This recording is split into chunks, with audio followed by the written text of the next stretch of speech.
I'm Chris Motes, and this is Faith in Politics. On this broadcast, we range from the soul to the state as we cultivate those virtues and explore those principles that help us live well as faithful Catholics in this great land. Well, welcome back for another episode, folks. We are in the thick of the legislative session. Before we get into our topic for the day, and I introduce our guest, I'm going to just give a little update here on what is happening in the Capitol. If you go to sdcatholicconference.org under State Government, the 2022 session, click that. You're going to see the list of all of the bills that the Bishops' Conference has taken a position on thus far this session. Several of them kind of still working their way through the legislative process. Senate Bill 71 is a bill to expand South Dakota's tax credit scholarship program. It's currently capped at $2 million. This bill is seeking to raise the cap to $3.5 million, and that's simply because there are lots of kids in need that would like to go to a Catholic school or another private school in their community, but the program just doesn't have enough scholarship dollars in it right now, and so there's a waiting list. So this is a program that really helps families in need, families of modest means, be able to send their kids to a little bit of help to go to a parochial school if that's what their parent would like to do for them. We support that bill. It was supposed to be up in its House committee. It's already made it through the Senate. Strong vote there. It's supposed to be up in the House committee last week, but was deferred due to some illness of some members. So I think we're going to see that up in committee this next week. You can reach out to your House members and give your support. Next is Senate Bill 46. This is a bill that safeguards fairness in women's sports. In recent years, as we've seen just a bit of discussion, confusion, questions, concerns surrounding gender ideology, a very sensitive topic in society. And it's sensitive because there are people who really just struggle with an inner experience of identity. And of course, we are all made as male or female, and it's part of just happiness, health, wholeness, holiness, to come to embrace and love who it is that God created us to be.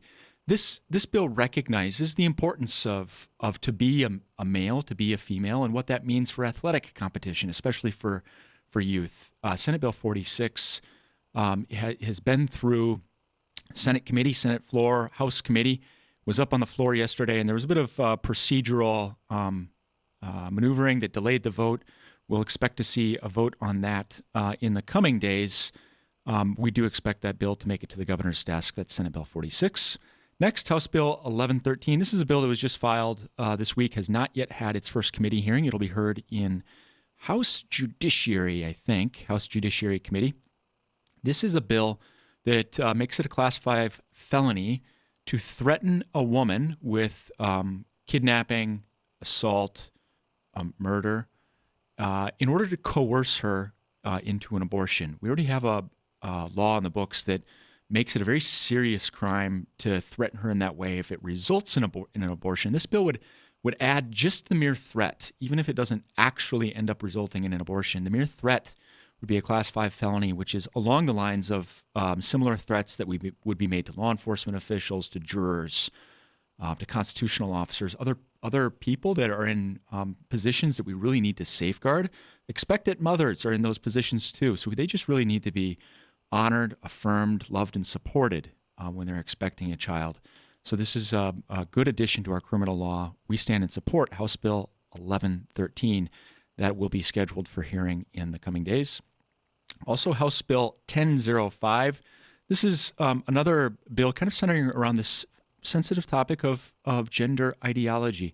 This is a bill that simply says that for kids in a school, that public restrooms, public multi-occupancy locker rooms, if it's multi-occupancy and not a single person restroom, that those places are really designed for boys or for girls and shouldn't be mixed use places.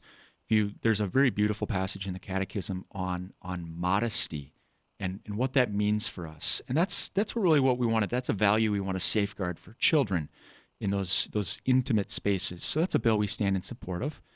And then lastly, a bill that we oppose was just filed on Thursday, last week, as you're listening to this, Senate Bill 137.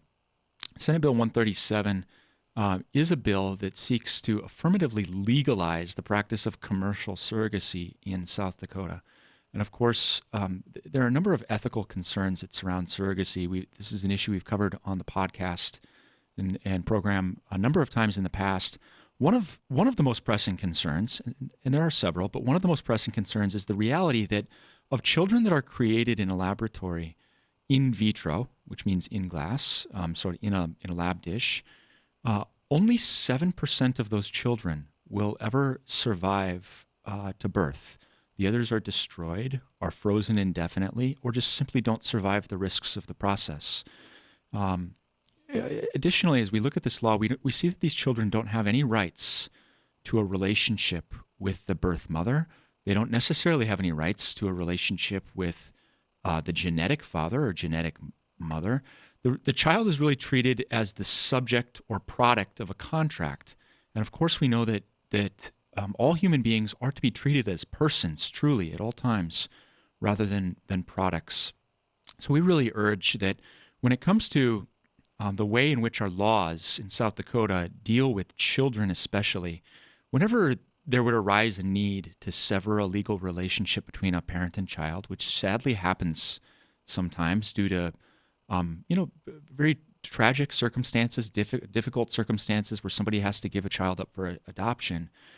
Our state adoption code is really the gold standard for keeping children front and center, keeping their best interests front and center, and treating them truly as persons who need to be safeguarded in law rather than as the product of a contract. So we oppose Senate Bill 137. And I do think it's important to say, too, on that topic that people struggling with infertility, that this really, we have to recognize that this is really this is a burden. This is a cross that many people bear. And so that in looking at this situation, people who carry this cross really are deserving of our love and support in so many ways, but simply that surrogacy isn't the right answer to this pain. So these are the bills. You can go to sdcatholicconference.org under State Government 2022 session. Look at all of our position statements. If you want to see exactly where those bills are at in the legislative process, you can go to sdlegislature.gov, and you can click on 2020 bills, punch in the bill number, and pull up where exactly it's at in the process. And of course, Citizenship 101. I always encourage, if you know nothing else, you got to know who represents you in the state legislature. So go to, at the state legislative website, sdlegislature.gov, click on legislators, and you can click Find My Legislators and figure out who your senator and 2 representatives are. Very important to know that, so you can reach out and send them a quick email. They'll read it. If you email them, they're going to read it, and it's really important to give them feedback. They really rely on feedback from their constituents. Okay, turning to our topic at hand, I am very pleased to welcome to the program Father Joe Forcelle, a priest of the Diocese of Sioux Falls. Back in November, kind of right around election time, Father Forcelle directed a day of recollection at Broomtree Retreat Center in South Dakota called God and Country, Prayer in the Midst of Conflict and Grace. We're going to talk about that topic today. Father Forcelle, welcome to the show. Thank you. Very happy to be with you. I'm pleased you're here. Like I said, I'm very interested in this topic. And before we jump into it, can you maybe just tell our listeners a little bit about who you are? Yes, I've been a priest for 42 years. It'll be 42 on the 31st of May this year. I was ordained in 1980 for the Archdiocese of St. Paul, Minneapolis, and 4 years later, through some negotiation between Archbishop Roach and Bishop Paul Dudley at the time, I was loaned to the Diocese of Sioux Falls to become the director of the youth office at that time. So I'm one of Eric Gallagher's predecessors from way back when. Okay. Once I got out into the prairies, I fell in love with the much smaller parish sizes and the wide open spaces. I'm a rural kid myself. I grew up in Faribault, Minnesota, the same as Bishop DeGrood. As a matter of fact, our families know each other.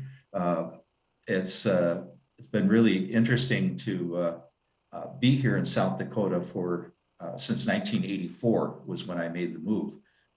Shortly after that, I was made pastor at Beersford in Centerville, and then have just moved around to a lot of different things. I got a master's degree in clinical psychology at SDSU back in the 90s and worked with Catholic Family Services for a number of years, and was actually for about 10 years a licensed clinical therapist.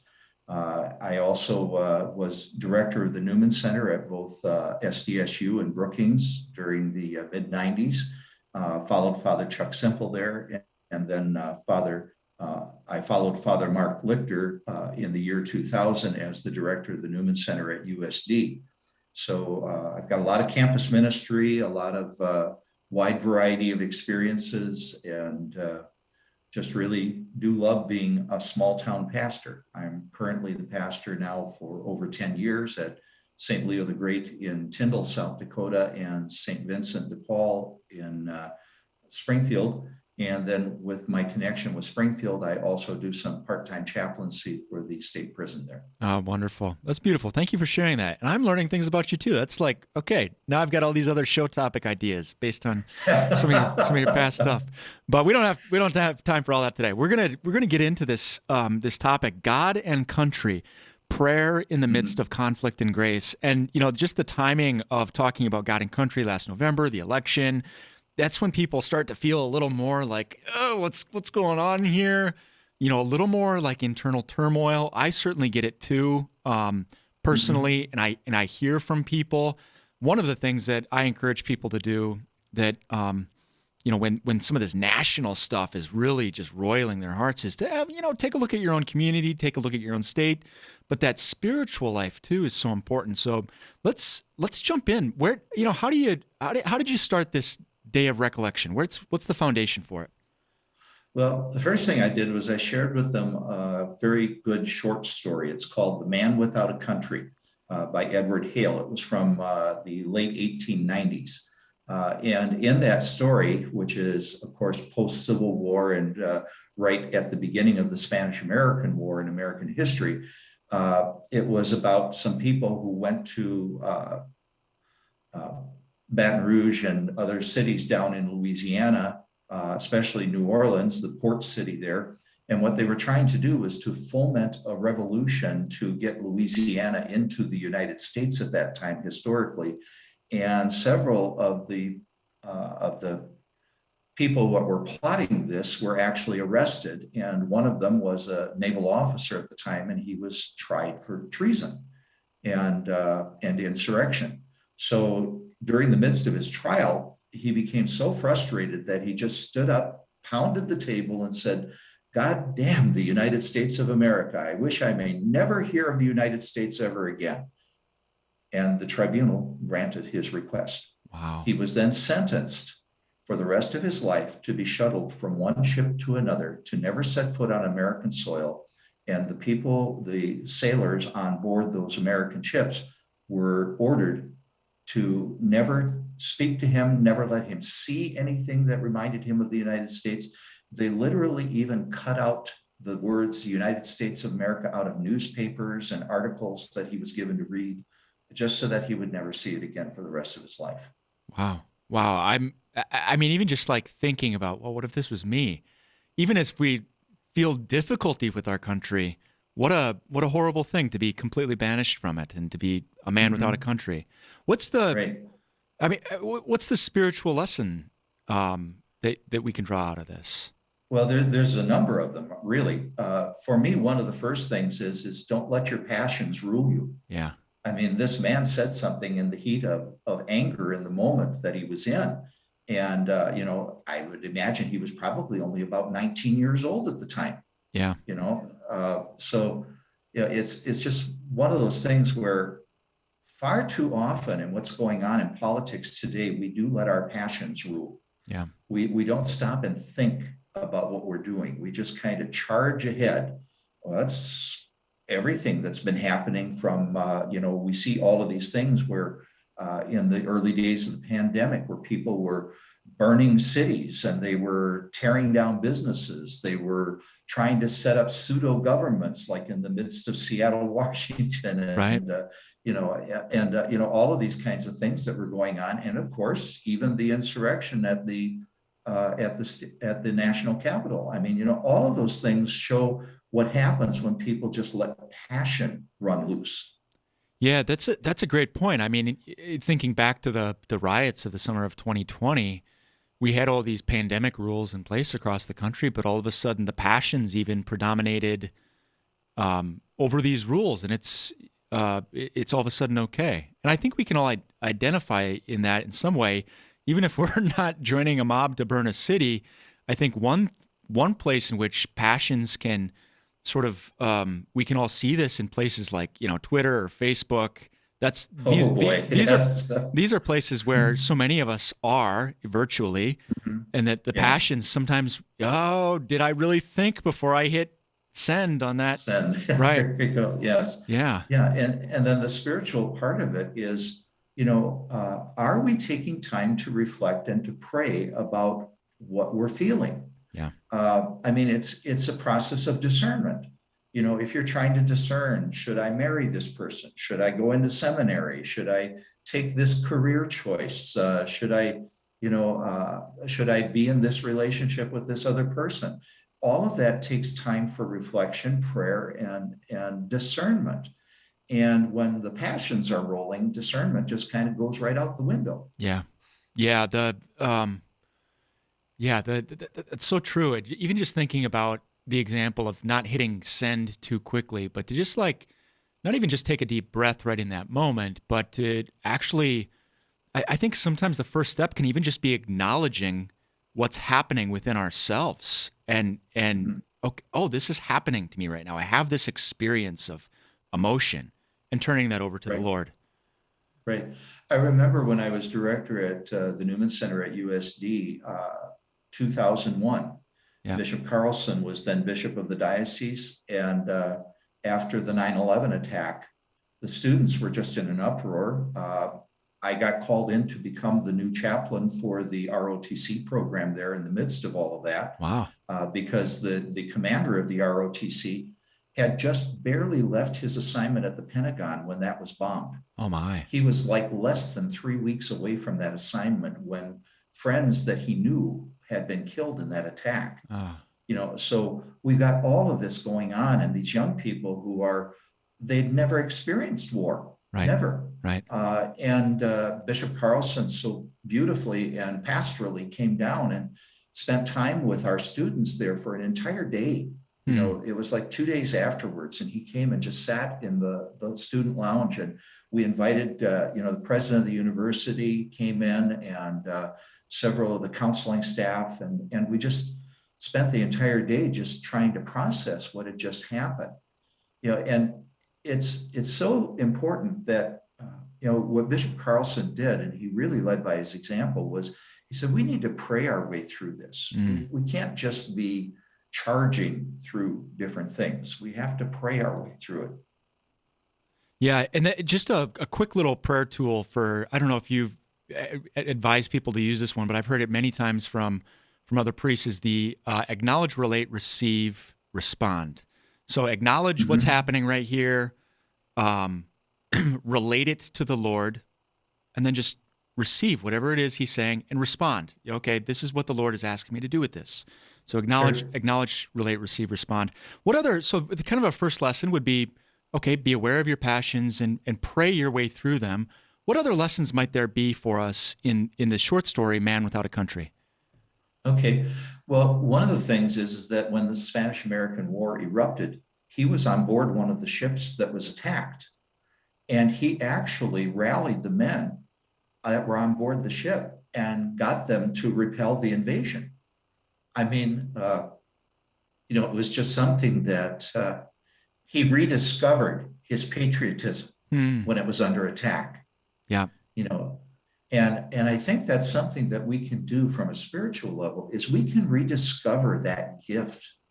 uh, you know to think that we live in a nation where people don't have the right to tell you that you can't pray. Hmm.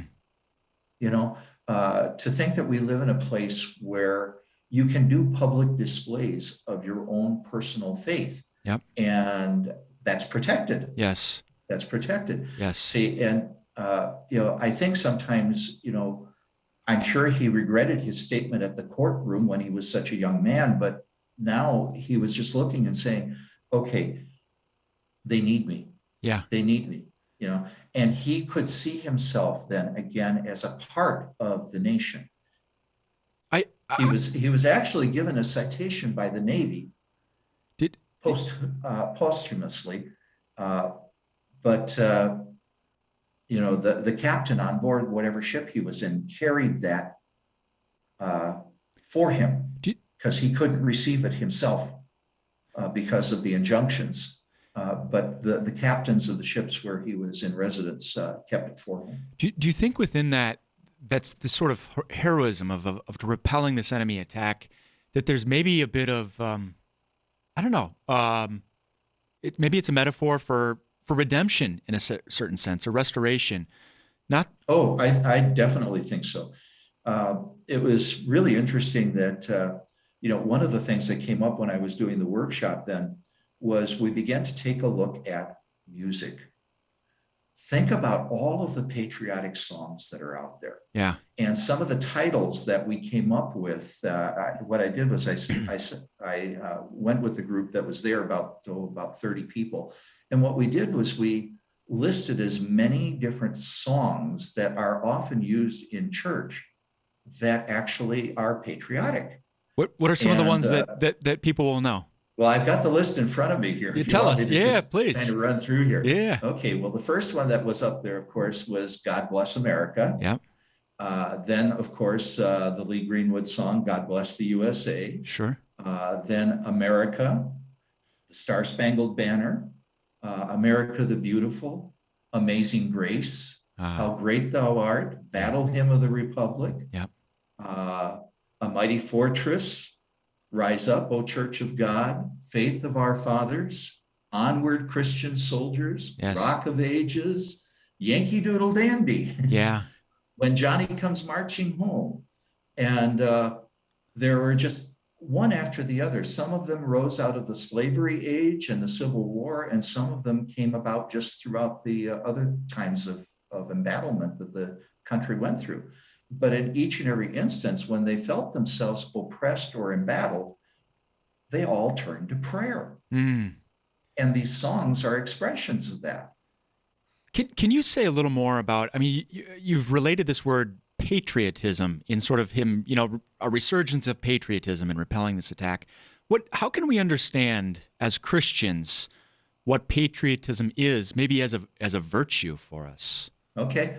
I think the best example that I can give is I had the privilege to be the state chaplain for the Knights of Columbus for 4 years. Yeah. Okay. The fourth degree of the Knights of Columbus is patriotism.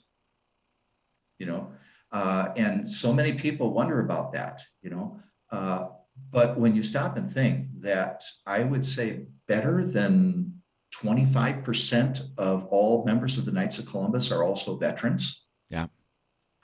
It's really interesting to take a look at that and to see that what the fourth degree is all about is you take your love of God and then you ask him to embrace the country where you live, because the Knights of Columbus right now are in 15 nations all around the globe. Yeah. And yet that fourth degree is patriotism, where they're encouraged to love their countrymen. Yes. Just as much as they are to do anything else. So I think that's probably the best example that I could give. No, I love it. And I think about that virtue a lot. I work in the Chancery building, is where I have an office for the Diocese of Sioux Falls. And right above, it's an old school building, right above the lintel that's above the door. It's an old stone thing. It says, Pro Deo et Patria. This patria. For God and for country. Yeah. But even if that was actually a battle cry that was used during the Revolutionary War. And there's this link too that, and I think this is Donis et Nobis, and how does the hymn go? It's a Eucharistic hymn, I think, from Thomas Aquinas. Patria is in the Latin, patria, but in that Dona nobis pacem. Yeah. And then one of the verses includes that whole thing. Yeah, in patria, but in there, it actually is linked to our final homeland in heaven. There we go. So for me, Yeah. It's like, okay, there's a link that I'm supposed to live out my call towards this final homeland, even in my homeland right here. That Right.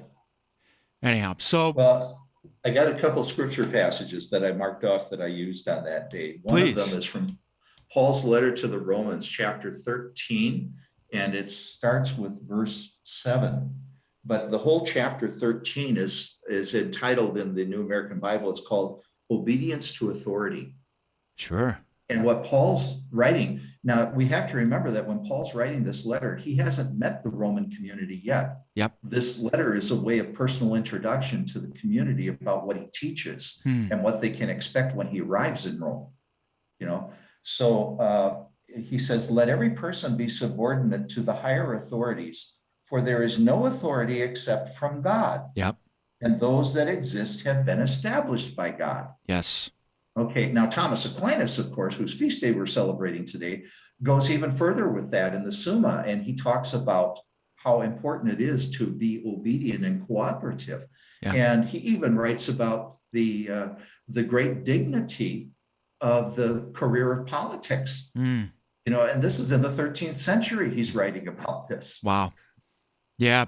So we've got a couple minutes left, Father. Can you maybe just share a little bit about, as a pastor, some of just what you're seeing in your parishioners, maybe people that were attended this day of recollection, maybe trends in kind of what you're seeing in things people are wrestling with, and just some spiritual counsel that you give to people who are experiencing this turmoil as relates to the broader picture of what's happening in their country.